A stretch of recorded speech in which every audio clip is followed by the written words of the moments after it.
built on nothing less than Jesus' blood and righteousness. I dare not trust the sweetest frame, but wholly live on Jesus' name. For Christ the solid rock I stand, all other ground is sinking sand. All other ground is sinking sand. When darkness seems to hide His face, I rest on His unchanging grace. In every high and stormy gale, my anchor holds within the veil. On Christ the solid rock I stand, all other ground is sinking sand. All other ground is sinking sand.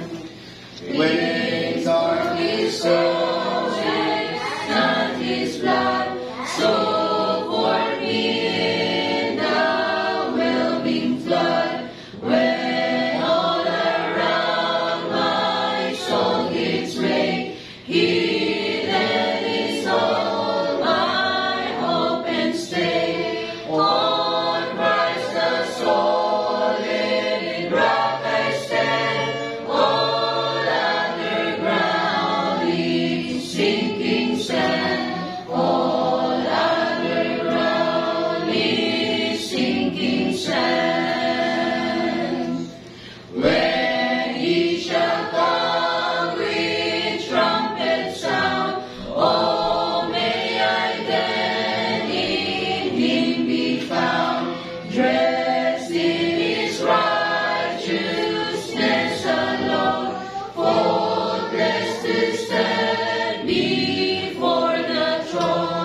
On Christ the solid rock I stand, all other ground is sinking sand. All other ground is sinking sand.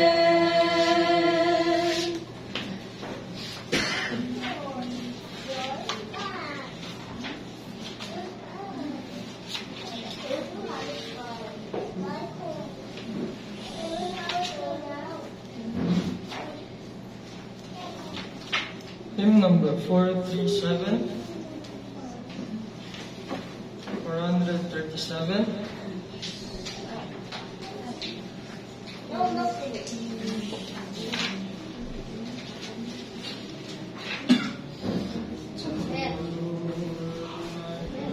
Shepherd is the Lord, my precious shepherd is.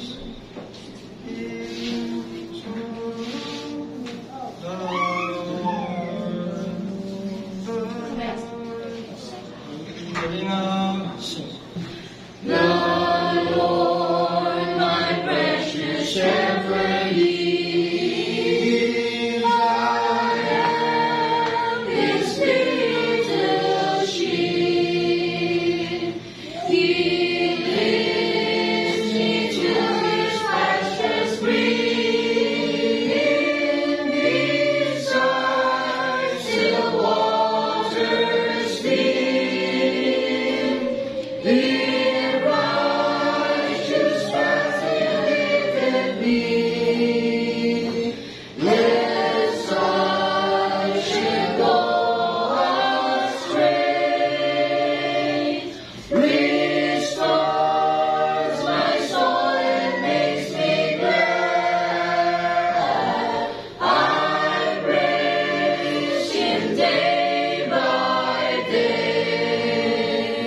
comfort me, for He is always near. My head with oil does anoint, my cup runs o'er with joy. The feast my Lord prepares for me, my foes cannot destroy. Goodness and mercy follow me, their joys I cannot tell. They comfort me and give me hope that in His house I dwell. I want to praise Him while I live, because He loves me so. And rising to that glory world, a perfect praise I know.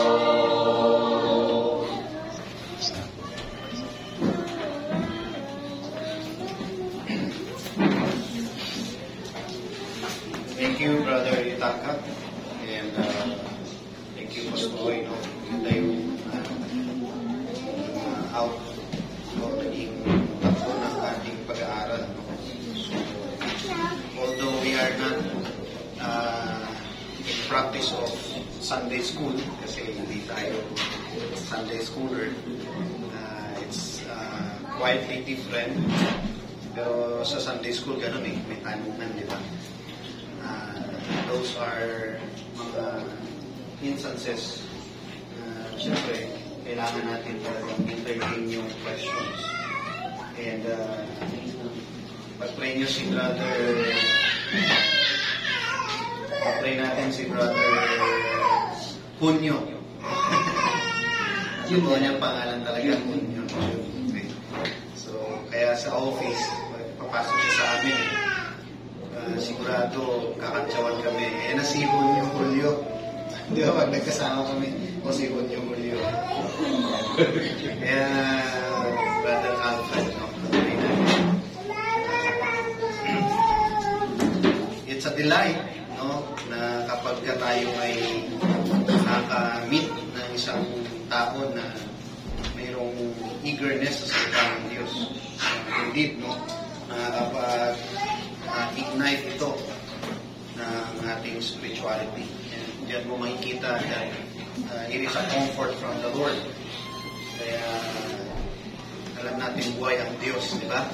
God is alive, God is active, and is still at work sa isang church na nagdadala ng mga taong interested sa truth at gusto maglingkod sa Panginoon. Yan ay mga indication that the presence of God still remains, di ba? Kasi yan ang isang nakakalimutan ng mga churches ngayon. Ano ba talaga, ba't kayo nagpapatuloy? Sige nga, anong reason? Sa kanila, just to have attendance and maganda, malaking collections, maraming accomplishment, makapagtayo ng mga yun lang eh. Ang pinaka-main concern talaga ng church para sa pagpapatuloy is that the presence of God continue to reside, di ba? Nag-perpetuate yung presensya ng Panginoon. Kasi conditional side yan eh. Conditional part. So, ngayong umaga ay darako tayo sa ating sa yung usual natin, which is nasa 2 Kings na tayo. 2 Kings chapter we will cover 2 chapter today, no? So chapter 11 and chapter 12. But I'd like you to turn with me in chapter 12 verse 16 lang ang babasahin natin. Okay? Chapter 12, verse 16. Pero i-cover natin yung dalawang chapter. Let's all stand and let us read this verse together. Okay? So let's read. Ready na? Andiyan na kayo? Please say amen. Okay, ready, go. The trespass money and sin money was not brought into the house of the Lord. It was the priests. Let's pray. Father God, we bless the text that we have read, and we pray that you bless us and guide us as we cover chapter 11 and chapter 12 of 2 Kings. May you please draw us some lessons na maging profitable po sa aming buhay at maging karangalan at kapurihan mo, Panginoon, at bawat mapupulot naming aral dito. Sa iyo ang papuri, Ama, at ito ang aming dalangin sa pangalan ni Jesus. Amen. Mapuna po tayo. And background, mga kapatid, sa chapter 11, you can see na finiture din or dito finiture yung the southern kingdom. Southern kingdom is where the temple of God, and that is where Jerusalem, di ba? So yung northern kingdom, yan yung Israel. Kaya pag pinasa yung Israel, tandaan natin sa portion na ito ng 2 Kings, pag sabing Israel, it's particularly focused sa Northern Kingdom. But then, nababanggit din dyan yung Southern Kingdom. Kasi ang mga tao, especially mga politiko, mga politics, yung monarchical family, ay nag-a-across na sila, nakakatawid sila from the Northern Kingdom to Southern Kingdom. Okay, kaya po dito ay kasi ang Northern Kingdom, sila na yung departed people ng Israel. Wala silang worship sa Panginoon. Nag-iwalay sila, ay mas malaking part sila. And then, itong mga pamilya ng mga hari at saka yung royal family dito sa Northern Kingdom, friend sila nung sa Southern Kingdom. Okay? So, nag-a-across sila. At nag-i-establish itong Northern Kingdom influence dito sa Southern Kingdom. And so happened, after the death of the king sa Southern Kingdom, di ba, pinatay yung king doon sa royal family, pinalitan siya ni Jehu, which is the captain of the soldier. Hindi po siya royal family, si Jehu. He is the captain. At ang royal family dyan ay yung family ni Ahab. Okay, so pinatay ni Jehu as prophesied by Elisha na papalitan ng hari. Ngayon, yung namatay na, or even the sympathies of the royal family nila Ahab. Dito naman sa Southern Kingdom, pinatay din yung hari nila. Si Ahaziah ay kamag-anak nila yung, kumbaga related sa kanila yung hari sa Northern Kingdom. Okay, para maintindihan natin yung background. Sa verse 1 ng chapter 11, no, when Athaliah, the mother of Ahaziah is the king of Judah, na friend naman ng king ng Israel. No, pinatay din niya ni Jehu. Diba, naalala nyo, si Ahaziah pinatay din ni Jehu.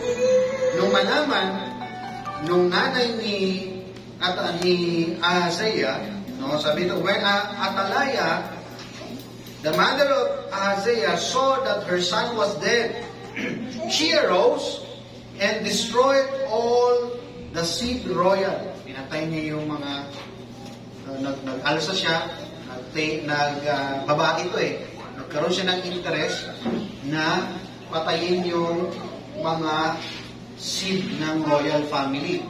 Okay? Ng mga kamag-anak ni Ahab. So, nanando na rin sa kanila. Sa verse 2, but Jehosheba, the daughter of King Joram, okay, sister of Ahaziah, took Joash, the son of Ahaziah, and stole him from among the king's sons, which were slain.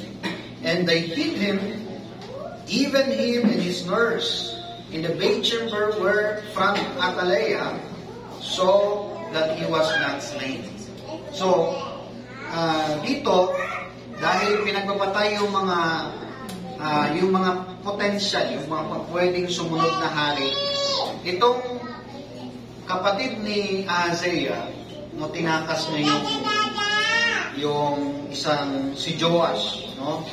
Sabi dito, but Jehosheba, the daughter of King Joram, sister of Joash, no? Si Joash ay anak ni Ahaziah. Okay? So, ibig sabihin, siya talaga ang next in line to become king. So, dahil pinapatay sila, okay, tinago niya ito. And in short, mga kapatid, nakaligtas po si Joash. No? Because Joash ay siya po ang sumunod na naging hari ng Judah. Okay? Siya po yung sumunod na naging hari ng Judah. And to cut the story short, Joash, no, sa chapter 12, sino ba si Joash as king? Now, at age of 7 years old, mga kapatid, no, he was enthroned as king. Can you imagine? No, 7 taon. Joseph is 5 years old. Sino 7 years old dito?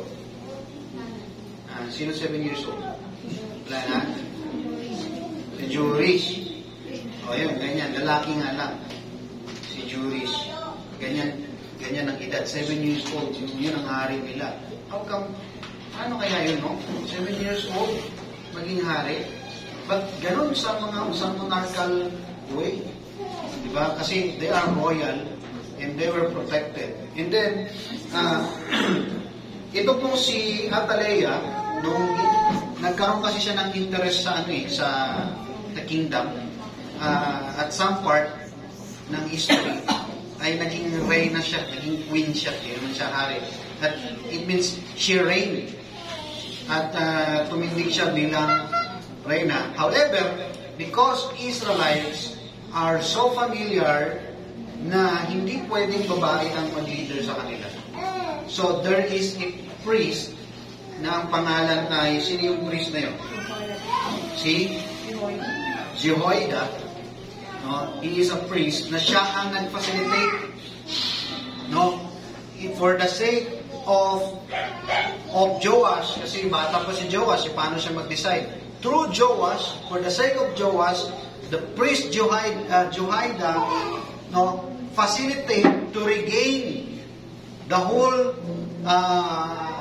southern kingdom. Okay, nagkaisa sila na ang i-enthrone nila ay si Joash. Take note, Joash, doon po siya pinalaki sa house of the Lord. So sabihin natin nasa temple siya, doon siya dinala, tinago ni Jehosheba. Okay? So in short, nailuklok nila. So, ganun ka-powerful ang priest. Diba? Kaya nakilala sila bilang hindi lang sila basta minister of the kingdom o minister of the temple. Doon din na-discover yung kanilang influence in terms of politics. Kaya sa panahon ni Christ, pagdating ni Christ, mayroong political will ang mga priest, di ba? At ma-manipulate sila. Because of these records, no, naging pattern yan at maraming mga nag-admire dito kay Jehoiada. So, in chapter 12, indeed, naging king na si Joash. And makikita natin, Joash, nag-reign siya ng, I think, Joash reigned for how many years? Parang 20 plus years din. Nandito yan king's house. So, sa chapter 12, no, sabi dito, sa verse 1, in the 7th year of Jehu, while Jehu is the king of Israel, no, Jehoash began to reign, and 40 years reign in Jerusalem, no? Joash or Jehoash, diba? 40 years reign in Jerusalem. And his mother name was Zibiah of Beersheba. Okay?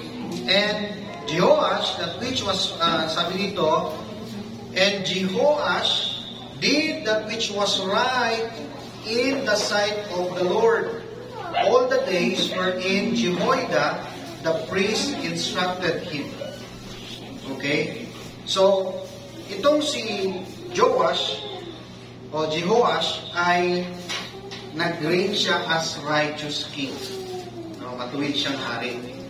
Importante po yung ganyang description o yung dahil diyan mo makikita yung magiging dealing ng Panginoon sa kanilang bansa. Okay? So, kaya mga kapatid, mahalaga talaga ang papel ng leader. Di ba? Mahalaga ang papel ng isang namumuno sa kaharian ng Diyos or even sa church. Di ba? Importante ang pastor, importante yung kanyang leadership, importante yung kanyang kung siya ba ay righteous before God or not. Now, tutuloy tayo, no? In chapter 12, diyan mo makikita, no, na even si Jehoiada is a priest of God, no? Talaga namang naging faithful din siya o naging active din siya sa kung ano ang tama. Pero sabi nga natin, ang isang tao walang hindi absolute yung kanilang katapatan. Hindi katulad ng Diyos, hindi nagbabago ang faithfulness. Kaya ang tao, diba, pwedeng tapat ka ngayon, next month hindi na. So sa panahon din ni si Jehoiada ay nagkaroon din siya ng problema. Kaya during the reign of Joash o Jehoash ay meron isang project may project si Jehoash na ayusin, i-repair yung house of the Lord kasi may mga problema na Okay? Sabi dito, but the high places, okay, although, balikan ko muna, si Joash ay faithful sa Panginoon, ang problem lang niya that time, hindi niya pinatanggal lahat ng mga idol worship. Hindi niya pinatanggal. Kasi sa verse 3, but the high places were not taken away. Importante yun sa lahat ng lupain sakop, dapat walang mga cult worship, idol worship. Hindi niya napatanggal yun. No, the people still sacrifice and burn incense in high places. Pag sabing high places, that's more on Baal worship and cult worship. So verse 4, mayroong trabaho na ginawa si Jehoash. At sabi nito, and Joash said to the priest, all the money of the dedicated things that is brought into the house of the Lord, even the money of everyone that passeth the account, the money that every man is set up, and all the money that cometh into any man's heart to bring into the house of the Lord. Bakit? Kasi meron siyang project. Let the priest, sabi dito, take it to them, and every man of his acquaintance, let them repair the breaches of the house. May mga breaches, no, na kailangang i-repair. So may proyekto na pinapagawa si King Jehoash. Sabi ito, wheresoever any breach shall be found. So, nagko-collect siya ng, sabi niya, mag-ipon kayo ng pera, okay, mag-collect kayo, at ang collecting agencies niya na tayo, yung BIR niya, yung mga priest. Okay? Yun ang BIR, collecting agencies. So, kaya noon, sa kanilang practice, sanay yung mga priest kumukuha ng pera. No? Take note, pera talaga to. Sa verse 7, Then King Joash called for Jehoiada, the priest, and other priests. Ano sabi pala sa verse 6? But it was so that in the 30th year of the king of Jehoash, so 3 and 30th year, so 33 years. 23. Huh? 20. But it was so that in the 3, verse 6, in the 3 and 20th year of the king Jehoash, so ilan? 23 years ng kanyang paghahari, the priest had not repaired the breaches of the house. Okay? Nagtataka siya, hindi pa rin nagagawa yung kanyang proyekto. Diba? So, nag-check siya ngayon. And sabi dito, verse 7, Then King Jehoash called for Jehoiada the priest and other priests and said to them, Why repair ye not the breaches of the house? Now therefore receive no more money of your acquaintance, but deliver it to the breaches, deliver it for the breaches of the house. So this is verse 8, and the priest consented to receive no more money of the people, neither to repair the breaches of the house. So, dahil sa incompetency, performance ni Jehoiada, ay inalis sa kanya yung task na yun. And they were commanded not to receive any more money from the people.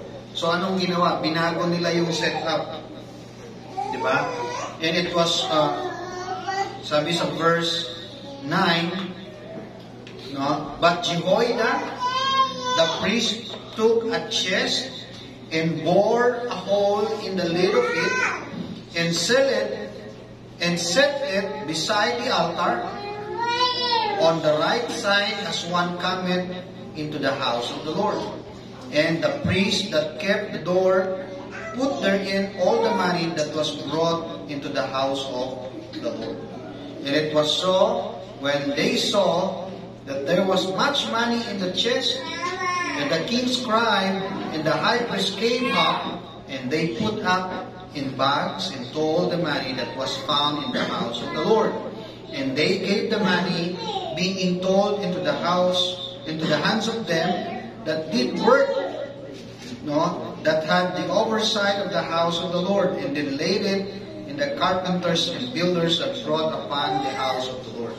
So, dito, may kita natin na because of that change of method, binago ni Jehoash yung method and ways, hindi na yung sila yung magkukolekt at hindi na sa kamay ng priest na daan. So, ang nangyari, naayos. Okay, yung proyekto. So, sa verse 14, But they gave that workmen and repaired therewith the house of the Lord. Moreover, they reckoned not with the men into whose hand they delivered the money to be bestowed on workmen, for they dealt faithfully. So verse 16, the trespass money and sin money was not brought into the house of the Lord. It was the priests. Yun ang kanilang bad record. Now, what we can see here, sabi dito sa verse 17, Then Hazael, king of Syria. Alam niyo si Hazael? Hazael also was siya rin yung tinalaga ng Panginoon na maging hari ng Syria. Alala nyo, he is also a captain of the king of Syria, na pinatay niya rin yung kanyang king kasi nga masama yung ugali ng king ng Syria against Israel. So ang pumalit doon ay sino pumalit doon? Si Hazael. Anong ginawa? Itong si Hazael, went up and fought against God and took it. And Hazael set his face against to go up to Jerusalem. So, ang mga Syrians, mga kapatid, nakaka-penetrate na sa Southern Kingdom.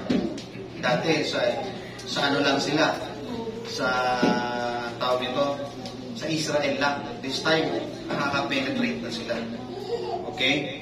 Verse 18, and Joash, king of Judah, took all the hallowed things that Jehoshaphat and Jehoram and Ahaziah, his fathers, kings of Judah, had dedicated, and his own hallowed things, in all the gold that was found in the treasures of the house of the Lord, and in the king's house, and sent it to Hazael, king of Syria, and he went away from Jerusalem. Okay? And the rest of the acts of Joash, and all that he did, are they not written in the book of the Chronicles, king of Judah? Okay? Now, mga kapatid, in this chapter, we can see the historical narrative of the reign of Joash. No? Now, he was spared by God, intended because he will reign as a righteous king. No? Kumbaga, he did that which was right in the eyes of the Lord. Now, anong lesson natin dito? Anong makikita natin? Kasi, syempre, part yan ng scripture eh.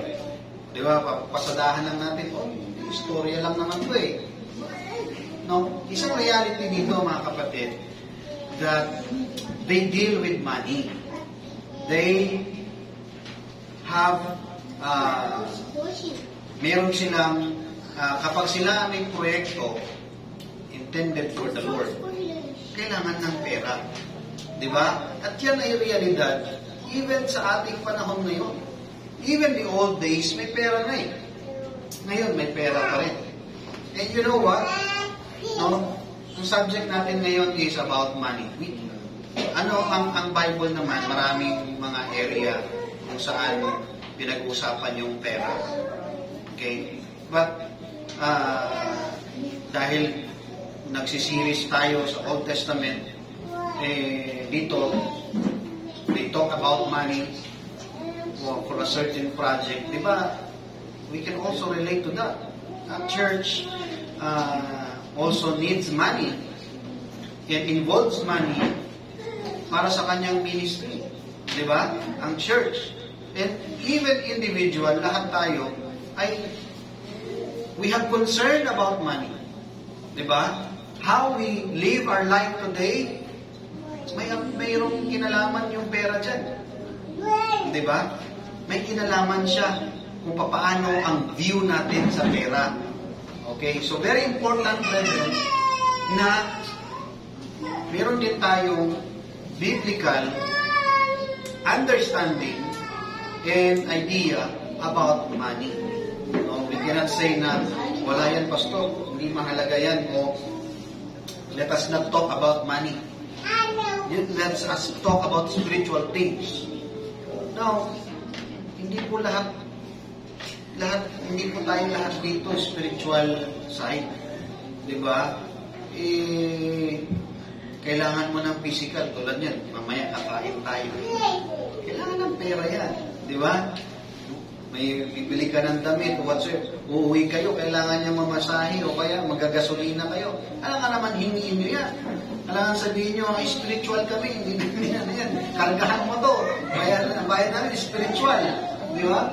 So, lahat may kinalaman ang material na bagay. And this task that was given by King Joash to priest Jehoiada, chief Jehoiada, doon nakita yung kanyang dark side, yung part side niya na bumagsak din siya Diba? Hindi niya nagawa. Can you imagine? Priest Jehoiada is a good, magaling siya sa management. Can you imagine? Tinalo niya yung queen na that time nagre-reign na, tapos ang kanyang bet, isang bata pa, na i-raise up niya si King Joash, nalagyan niyo yun eh. Naikamada niya, pag binasa niyo yung chapter 11, makikita niyo how Jehoiada protect King Joash and made him king. At nakita natin that God is with him. Pero pagdating sa money matters, bagsak siya. Okay? So, tayo rin minsan, may mga strength tayo. Okay? Iba-iba tayo ng strength, pero iba-iba rin tayo ng weakness. And I hope, maging lesson sa atin ngayon, na pagdating sa pera, sana, huwag tayong bumagsak dyan. Kasi the scripture gave us clear lessons and teachings on how to deal with money. Diba? Paano ba sa scripture ng pag-deal ng pera? Diba? Sabi sa 1 Timothy chapter 6, diba? May lesson dyan about money. 1 Timothy chapter 6. Diyan tayo mag-dwell hanggang dyan din tayo magtatapos. Sa 1 Timothy chapter 6. Kasi dyan pinag-usapan yung pera sa New Testament. Ang sabi dito, verse 10. Anong sabi dyan? For the love of money is the root of all evil. Ayan. Which while some coveted after, and they have erred from the faith, and first themselves through with many sorrows. Okay? Pag sabing erred from the faith, namamali na yung kanilang minamali na nila yung kanilang pananampalataya. Di ba? Take note, ang kausap dito ni Pablo, at tinutukoy dito ni Pablo, mga mananampalataya din. At tingnan mo sa scriptures, sa scriptures, may mga mananampalataya na bumagsak dito. Isa lang dyan, yung mag-asawa sa Acts, di ba? Mag-asawa, nag-commit sa Panginoon, na ibibigay nila, yung pinagbentahan pera. Binenta nila yung kanilang lupain Tapos nung makuha na nila yung pera, hindi na nila tinupad yung kanilang promise sa Panginoon. Ano sabi ng Panginoon? Anong sabi ni Pedro? Bakit mo nilinlang? Yung banal na spirito, o physical yun money yun Bakit spirito na ngayon yung nalinlang nila? Diba? Kaya we cannot say that money is not connected with our service to God. Konektado yan. Okay? So, may mga accounts sa scripture na tinuturo sa atin about money para maging matalino tayo. Huwag tayong bumagsak doon. Huwag nating kabagsakan yan. At malinaw dito, sinasabi na the love of money is the root of all evil. Money is not bad. Diba? Kailangan mo yan Paggasolina, pambili ng damit, pambili ng pagkain, hindi masama yan. At kaya tayo nagtatrabaho dahil sa pamilya natin. Pag sinabi ko kaya tayo nagtatrabaho dahil sa pera, di ba? Nagtatrabaho tayo dahil sa pamilya. Siyempre, yung perang susweldohin mo, yun yung pang-ano mo sa pamilya. Mga kapatid, let's have the right handle and perspective and view about money. Sabi ng scripture, loving it is the root of all evil. So, anong solution? Anong dapat gawin? Huwag na tayong makialam sa pera. Sinabi gano'n Huwag nating mahalin ang pera. Di ba? Yung sabing mahalin, you love money over God. You love money more than your spirituality. Should not be. Dapat hindi ganun. Paano nyo masasabing hindi nyo mahal ang pera? compare sa Panginoon. Alam mo yung, dito, tinitest ng isang Kristyano. Diyan sinusubok. Okay? Tinitest ka talaga ng Panginoon dyan eh. Kung mahal mo ba talaga siya, compare sa pera. Diba? Kaya nga minsan sinasabi ko sa inyo na kung mahal nyo ang Panginoon, yung mga naghahanap ng trabaho, manalangin kayo, maghanap kayo ng trabaho na hindi aagawin ang inyong panahon sa Panginoon. Di ba? Maghanap kayo ng trabaho na walang pasok ng linggo. Kasi iyan, yung trabaho na may pasok ang linggo, hindi iyan pabor sa Panginoon. Kasi hindi ka makasambay. Tama? I'm not saying na yung pagtatrabaho ng linggo ay sabihin natin purely not to God. I am saying not attending the church because of your job is not to God. Sa tingin mo, binigay ng Panginoon sa iyo. Magbibigay siya ng isang trabaho na nilalayo ka sa Diyos. Eh, Pastor, ibig sabihin, yung trabaho ko hindi sa Panginoon to. It's you who can determine that. Ano ba ang unawa mo pagdating sa salita ng Diyos? Eh, Pastor, wala akong ibang trabaho kundi ito lang eh. That's why I'm telling you, you have to pray. You have to ask God. Diba? Ako na-experience ko din mag-apply ng trabaho eh. Yun noon pa lang, hindi ako nag-a-apply sa SM. Hindi ako nag-a-apply sa mga may Sunday. Ang tagal kong palakad-lakad dyan sa kalye. Maghanap ng wanted helper, wanted, lahat mga wanted.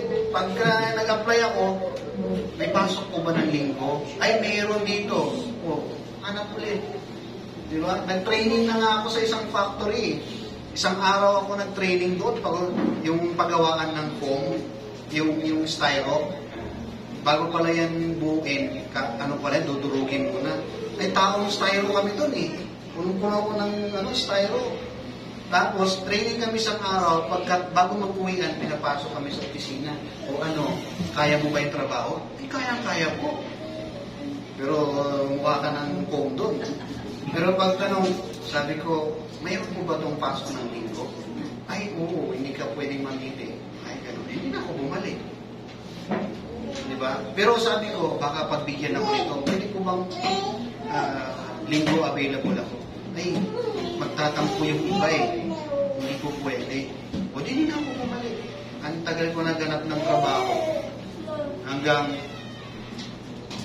binigyan naman tayo ng Panginoon. Kaya I believe, hindi pwedeng hindi ka bibigyan ng Panginoon ng trabaho. Kung nagpipray ka, di ba? Bakit? Bakit ka nagpipray? Because you love God over money. You love God over your family. Yun yung way na mahal mo ang Diyos kumpara sa family mo. Sabihin mo na, kaya nagtrabaho ko linggo para sa pamilya ko. Di ba? Kahit may linggo, para sa pamilya ko. Eh, problema, kinalimutan mo ang Panginoon. Di ba?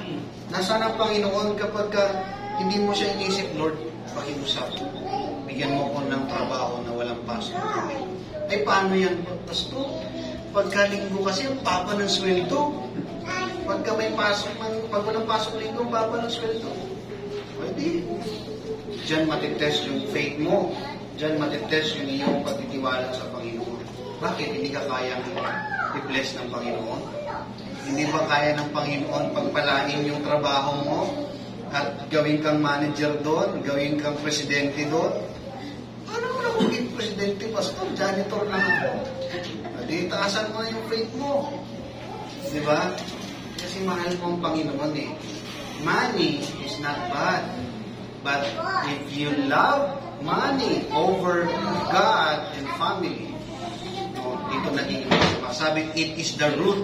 Pag sabing root, ugat. Hindi sabing, ito na yung puno. Ugat pa lang siya eh. Alam mo naman ang ugat, maraming hinihigop na negativity. Diba? Maraming alibay dyan. Dyan lahat ng rason. So, the scripture is telling us direct to our face na sinasabi sa atin na ang pera kailangan nyo, kailangan natin. Pero ako ang source ng lahat ng yan. Diba? Ang sabi nga ng Panginoon anong mapapala mo, makuha mo na yung buong mundo. Pero pag naiwawala mo yung kaluluwa mo, ano ibig sabihin nun? Nalulose yung ating salvation? Nalulose yung soul natin? Ibig sabihin, you lose your soul purpose. Bakit? Ano ang purpose ng Panginoon sa atin? Fear God and keep His commandments. If we are nag-work tayo ng araw ng pagsamba, hindi po yan keeping commandments, disobeying God's commandments yan. We forsake the assembly. Diba? So, the love of money is the root of all evil. Now, why Paul teach Timothy about these things? Number one, because Paul knows its danger when not dealt rightfully. Alam ni Paul ang panganib ng pag-ibig sa salapi kapag hindi mo ito na-handle ng tama, hindi mo na-deal ng tama. Paul knows about it.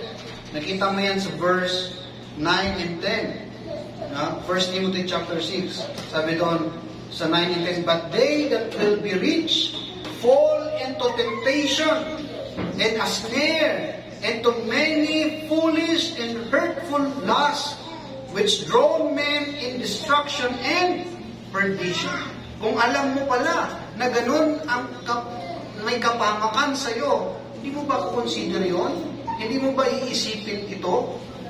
Di ba? Kaya yan ang payo ni Apostle Paul. Ang problema, mga kapatid, hindi tayo nag-analyze ng risk. Wala eh. Basta gusto lang natin, sunggab lang, hindi tayo nag-analyze ng risk. Let's analyze risk. Take note, ang risk hindi lang yung physical. Mayroon din spiritual risk. Tandaan natin yan. Huwag mong kakalimutan palagi yung spiritual side mo. Yan yung sinasabi doon na seek ye first the kingdom of God. The kingdom of God is spiritual. And that is to be seek first. That is to be prioritized. Because all things physical will be added unto you. It will fall into the right place and timing if you seek first the Lord. Mga kapatid, if you seek first the Lord. Diyan mo mapapakita ang iyong pag-ibig sa Diyos. Hindi ka naman pwede magbabago sa krus eh. Para ipakita mo, mahal mo ang Panginoon. Hindi pwede gawin yun. Ipapakita mo yan sa iyong pagsunod sa Kanyang salita. Ipapakita mo yan sa pag-trust mo sa Kanya. Magugutom ka? Magugutom tayo? Ano sabi ng Panginoon sa mga apostol? Humayo kayo, huwag kayo magdala ng kung ano-ano. Ano yun? Papatayin ng Panginoon sa gutom yun? Eh, yung mga pastor ba, ganun din? Gagayahin ba natin yun? Ngayon? Eh, isoli ko na yung kotse. Yung sweet, di na ako, maglakad na lang ako, mag-evangelize. Sabihin ng Panginoon, hindi ka nag-iisip. Ang point nito, dapat hindi hadlang yung mga yun sa pag-serve mo sa akin. Hindi dapat yun maging hinder. The reason why Paul gave warning not to love and be enticed with money because he knows the danger of these things. Second, because Paul knows, because he wants Timothy to be effective in the ministry. Gusto ni Paul na si Timothy maging effective sa ministry. Alam nyo, loving money is a hindrance of ministerial effectiveness. Kapag ikaw ay sakin sa pera, mahal na mahal mo yung pera, hindi ka magiging effective sa ministry. Diba? Either hindi ka hahayo, o either magiging madamot ka, o magiging covetous ka, o kaya you don't care about relationship. Basta, ay ko sa'yo pera mo. Mutang yan. Diba? Wala kang pakialam kung ma-offend na yung tao. May mga tao dito nanghiram sa akin. Sila na yung yumuyo ko. Pastor, pag nakaano, hindi, okay lang. Pero pag umiral yung gipit na nga, kailan ba tumutubayan? Di ba? Kailangan mo mag-temper mag-ano ka, para hindi masira yung relationship. Di ba? So, tayo rin naman pag nakautang tayo, yung pakiramdam, pagka yung naging gracious yung pinag-utangan natin, papasalamat tayo sa Panginoon, di ba? Salamat sa Panginoon, maunawain to. Di ba ganun din dapat mag-minister din tayo ng ganun? Paul want Timothy to be effective in his ministry. Third, because that's how to have a real blessing from God. Paul knows that loving not money is the real blessing from God. It will attract more blessing to those who don't love money but love God over money. Diba? It really attracts. Bakit? Hindi mag-aalala ang Diyos. Ibigay sa iyo yung biyaya kasi hindi ka sakim sa pera. Ibubuhos ng Panginoon, dagdagan ka na. Hindi naman ako ng prosperity gospel. Marami kang dyan, sports car, tsaka magandang building. Bakit? Kaya mo pamigayin Kung hindi ka, i-bless ko nga to, gawin ko nga to presidente ng kumpanya. Kasi alam ko, hindi ito sakim Sigurado ako, lalo pa itong magsisimpa pagka gano'n Diba? Wala nang mag-check ng oras niya. Malaya siya. At saka kung sino yung gusto niyang tulungan sa mga miyembro o sa sinong malaki yung sweldo, marami makakapagbigay yan. Alam ng Panginoon, puso mo Diba? You cannot underestimate God. Kaya minsan pag ang focus natin sa pera, o focus natin na nag-aalala tayo sa buhay na ito. Diba? Why don't you put your trust and confidence to God even in money matters? Baka sabihin natin, ang spiritual lang ang Panginoon Hindi. Even from financial and material blessings. No? Paul knows that this is the real blessing. Diba? Sa verse 16. Ano sabi doon? Who only have immortality dwelling in the light which no one can approach unto. Whom no man hath seen or nor can see, to whom be honor and power forever. Diba? Sa verse 15, ang sabi doon, verse 14 muna, that thou keep His commandment without spot, unrebukable. About yung sa kanyang, sa pagiging, about sa pananalapi. Diba? Ang sabi ito, unrebukable until the appearing of our Lord Jesus Christ, which in His time He shall show who is the blessed and only potentate, the King of kings and Lord of lords. Dinidescribe dyan na ang portion mo ay si Christ, who is more valuable than money in this world. Diba? Kahit nga makuha mo na ang sanlibutan you cannot equate the value of Christ, the value of His favor. Alam mo, pinaka-importante naman talaga makuha natin yung pabor ng Diyos. And all things will follow. That's why don't worry about the provision of God. What you should do, only after is your obedience to God. Panginoon, nasusunod ko ba yung kalooban mo? You have to check always yourself. Lord, is this your will? Nakalain mo, sumasamba tayo. Sumasamba yung kapatiran mo, ikaw doon, nagwawalis ka. Sumasamba yung kapatiran mo, ikaw doon, nagpapawis ka. Binubuhos mo sa boss mo o kaya sa kumpanya. Sila nakikinabang sa'yo, hindi ang Panginoon. Hindi mo nababalik yung glory sa Panginoon. Can you imagine? Anong iisipin ng Diyos sa atin? Wala talaga yung pananampalataya ni anak ko na to. Hindi niya ako kayang pagtiwalaan. Di ba? ito ba yung naghihingi ng blessing sa akin? Hindi man lang ako kayang pagtiwala. Gusto niya, i-bless ko siya ng ganyan. Hindi naman siya nagtitiwala sa akin. Ito namang umabsent na may trabaho niya. Sabi niya, hindi talaga ako mag-bless ng Panginoon. Ito pa rin ako. Alam mo, we have a disconnected yung ating mind, ang ating thoughts. Gusto ng Panginoon, synchronize tayo sa Kanya. Na alam mo, na pag nanindigan ka sa Panginoon, nagsasuffer ka, nagtitiis ka, something because you stand for Him. Ang liit naman ng sweldo ko na ito. Pero okay lang kasi alam ko ito kalooban ng Panginoon. Ano ba man, i-bless ako ng Panginoon. Diba? Money should not be root in our sa ano natin. So,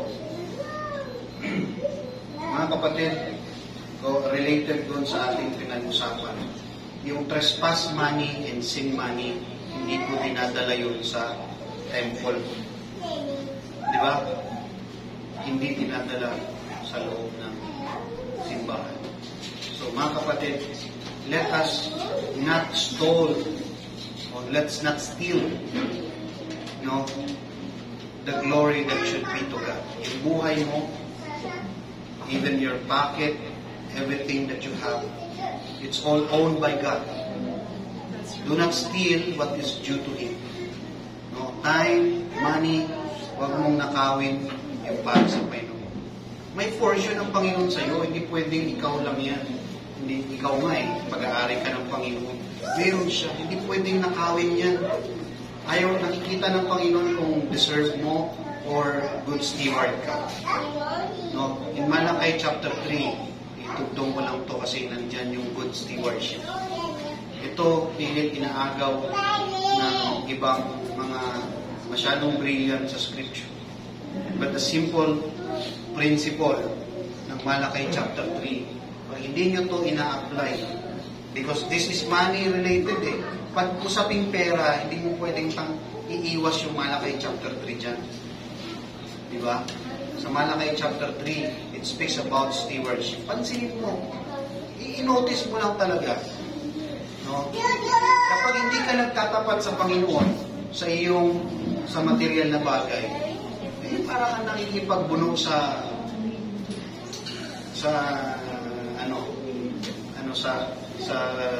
anong tawag sa anong bear, yung sa uso. Kaya mo manalo sa uso. Diba? Hindi ka mananalo doon. Hindi tayo mananalo. Ganon, nakikipagbuno tayo sa provision. Samantalang kasi sa Malakay chapter 3, andun yung challenge ng Panginoon. Sabi niya, subukan niyo ako. Pastor, Israel lang yun. Israel lang yung nagkakapera. Israel lang yung nagtatrabaho. Di ba tayo rin kailangan nagtatrabaho rin tayo?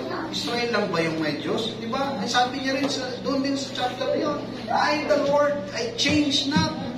Hindi siya nagbabago Siya rin yung Diyos natin So, when we talk about material, hindi ko sinasabing perfect, di ka na magkakautang.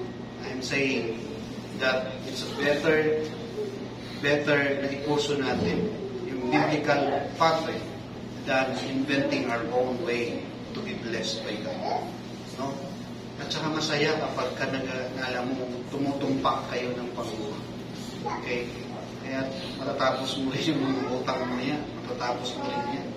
Diba? Pag hindi mo kinonsider yan, landslide yan, walang katapusang utang yan. Lalo ka pang mababaon sa utang. Diba? Pastor, bakit yung iba? Wala namang utang. Sino nagsabi sa'yo wala silang utang? Kahit na malaki ang iba yan, ang daming utang. Company lang namin, milyon ang utang. Diba? Kahit malaki yan. So, hindi mo masasabi. Kaya, better to live simple, walang utang, pero hindi kayo pinapabayaan ng Panginoon. Tapos, present ka pag sumasamba sa Panginoon. Diba? Kaysa naman nakapirari ka na, hindi ka na maaninag sa simbahan.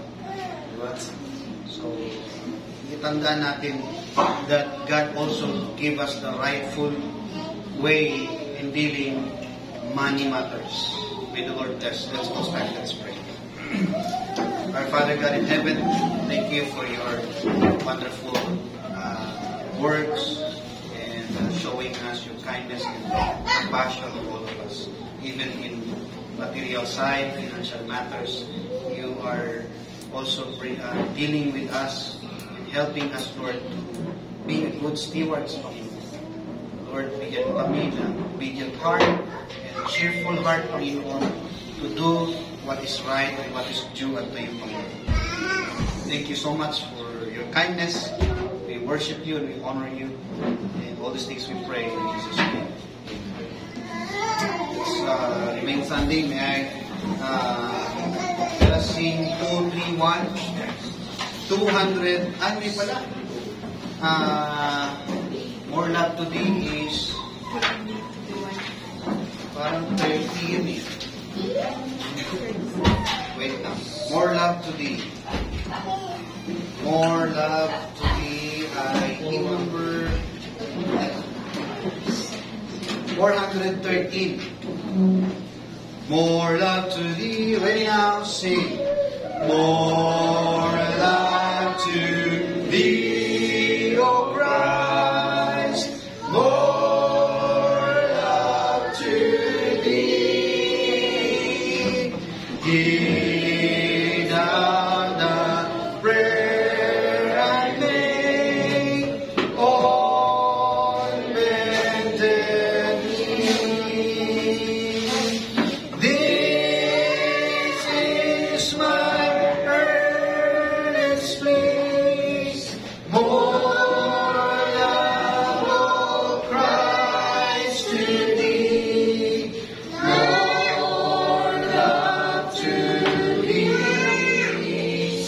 More love to Thee. For then shall my faith express whisper thy praise. Peace be the parting cry, my heart shall praise. Live still my breath shall be more love, Christ to Thee. More love to Thee. More love to Thee. Remain standing, my co-brother Jerry, to pray for the offering.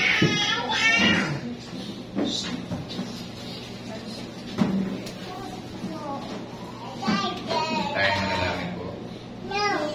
Dakilang Diyos na makapangyarihan sa lahat, maraming salamat po, Panginoon, sa binigay mong katagumpayan sa paghayag ng iyong mga banal na salita. Salamat din, Panginoon, sa iyong panglingkod ng Injil namin.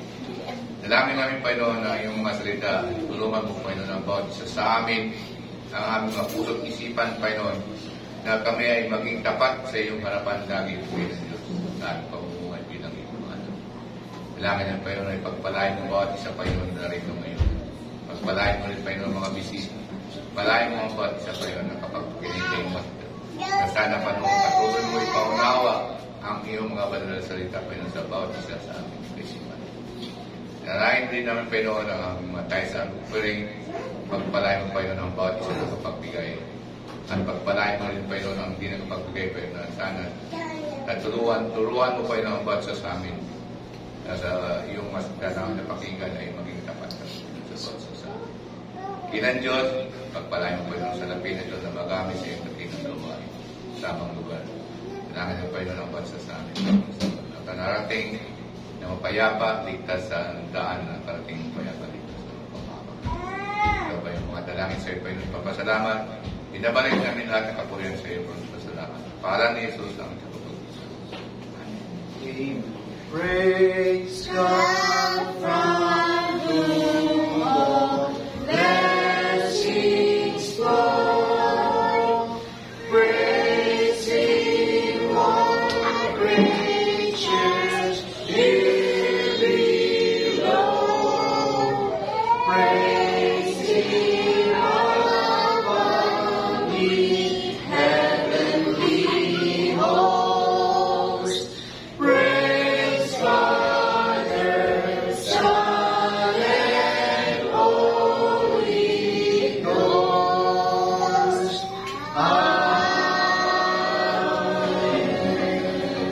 Amen. The Lord bless you and keep you. Make His face to shine upon you. God bless you and happy birthday.